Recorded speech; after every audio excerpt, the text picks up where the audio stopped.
शादी के लिए भी हुआ पूजा, सोने का घर बना दे, चांदी का घर बना दे, लेकिन अगर घर में रहने वाले मारी मारा करे तो उस घर में शांति होगी? सोने चांदी का घर बना करके उसमें चोर लोग रहने लगे तो घर किसका हो जाएगा? चोरों का। अगर सोने चांदी का घर बना के अपनी इज्जत बेचे, चोरी छिनारा करे तो वो किसका घर हो जाएगा? वेश्या का घर हो जाएगा। अगर घर बना करके उसी घर में हम दिन भर झूठ बोले तो झूठों का घर हो जाएगा। अगर हम घर बना के उसी में रोज दारू पिए तो शराबियों का घर हो जाएगा। अगर उसी घर में हम माँ बाप की सेवा करें तो माँ बाप के भक्तों का घर हो जाएगा। उसी घर में हम यदि मूर्ति लगा दे तो मंदिर हो जाएगा। उसी घर में अगर ज्ञान की चर्चा करे तो धर्म का ज्ञान का मंदिर हो जाएगा। इसलिए घर कीमती नहीं होता, कीमती होता है उसमें रहने वालों के विचार से वो घर कीमती होता है। तो सभी लोग चाहते हैं चाहे वो मड़ई का घर हो या चाहे बंगला हो, आप सुख शांति चाहते हैं, लेकिन सुख शांति है घर? ईमानदारी से बताइए, है? तमाम देवी देवता क्यों पूजते हैं? सुख शांति मिले। लेकिन सबको पूजने के बाद भी अभी भी हमारे घर में सुख शांति नहीं है। अभी क्यों बने महाराज प्रणव शांति रखते हैं? ये शांति रही तो शांति रही, नाम कर शांति है ना, काम कर अशांति का। दिन भर बोले मुहिम लगावल फिर लगली बोले उत्तर कोरिया को बोलिए है सही नहीं? सही है गुरुजी, सही है। जितना ठंडी पानी में उतने ठंडी बात होनी चाहिए। हमारी ऐसी बोलिए मन का आपा खोए और उनको शीतल करे, शीतल हो। तो अभी यहाँ जो वाचन हुआ, उस वाचन में का एक छोटी सी बात हम आपको बताते हैं। समय नहीं है, एक मैयत हो गई, हमें उसमें जाना है। तो अभी एक पाठ किया इन्होंने, उसको पाली में कहते कि पूजा भी करेंगे।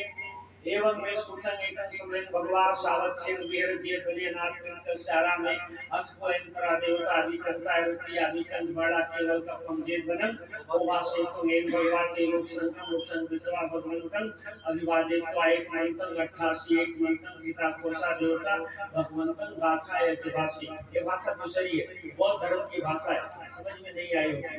लेकिन हिंदी में इसी को हमारे साथियों ने रात में गाया। कैसे गाया?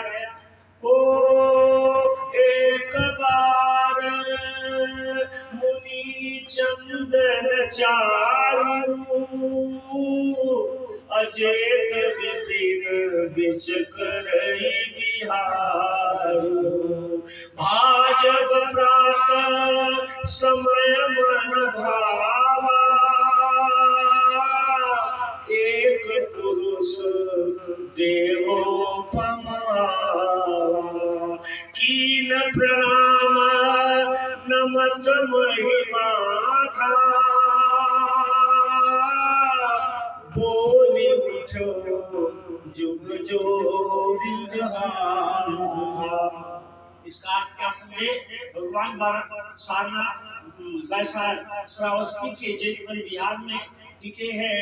रात बीत गई है।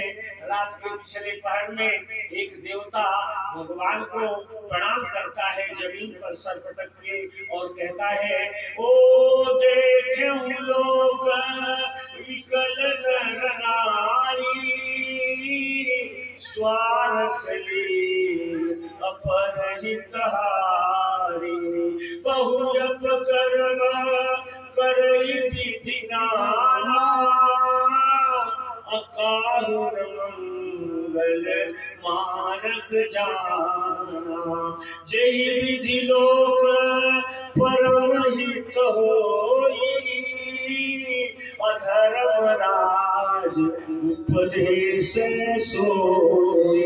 वो भगवान को से कहता है, हे भगवान, संसार में सभी स्त्री पुरुष अपने अपने हित में लगे हैं, दूसरे का नुकसान कर रहे हैं, जिधर देखिए उधर दुख है। तमाम धर्म के गुरु है, वो दुख घटाने के बजाय सब दुख को क्या कर रहे हैं, बढ़ा रहे हैं। हे भगवान, अगर आपके पास कोई ज्ञान हो मुझे बताइए, जिससे संसार का दुख दूर हो, मैं उसे सुनूं और जाकर के समाज को वो बातें बताऊं, ताकि जिनके घर में दुख है वो सुखी हो जाए। तो भगवान क्या कहते हैं, कीन कृपा नवागत ही बहुहित चिंतक चीन, अदीन अमर उपदेश बुद्ध कृपा बढ़ के। भगवान ने कृपा करके उसको उपदेश दिया, गृहस्थी में रहने का उपदेश दिया। तो क्या उपदेश दिया बताएं, आपको सुनना चाहेंगे क्या उपदेश दिया? रात में हम लोग एक बार बता चुके, लेकिन आप लोग सुन नहीं पाए। नहीं, आपकी कीमत भी नहीं समझे उसके लिए कि क्या हो रहा है। अगर 4 घंटा या 2 घंटा कोई बैठता तो हम लोग उसका हिंदी में अर्थ बताते। चलिए आप लोग आ गए तो थोड़ा बताते, हमको जानना भी है। तो भगवान क्या कहते हैं, पाली में कहते हैं सेवना च बालानंद पंडितानंद च सेवना पूजा च पूजनीयानंद एकं मंगल उत्तमं। ये तो पाली में है, लेकिन अभी जो हमारे साथियों ने पाठ किया रात में उसमें क्या कहते हैं, ओ भूली न बैठे मूढ़न मेरे संग रहे नित प्राज्ञन के, पूजनीय के पूजन होई उत्तम मंगल मानहु सोई। क्या कहते हैं भगवान, हे भाइयों बहनों, हे बच्चों बहनों बेटियों, सभी को बताते हैं बुद्ध, भूल करके मूर्खों की संगत नहीं करनी चाहिए। होश की तो बातें छोड़े, बेहोश भी हो तब भी मूर्खों के साथ मत रहे, क्योंकि मूर्ख की संगत बड़ी दुखदाई होती है। मूर्ख जीवन में सुधरने का ठीका नहीं लिया है। वो क्या कहता है, वो तो जानता नहीं, दूसरे बताने पर मानता नहीं। जो बहू अपने सास की बेइज्जत करती हो, अगर आप बहू है गांव की तो उस बहू के साथ मत टहलिए, नहीं तो उसकी गंदी आदत आपको बदले। बोले लगे नहीं? जो बहू अपने सास को पहले दिन मम्मी कहती, दूसरे दिन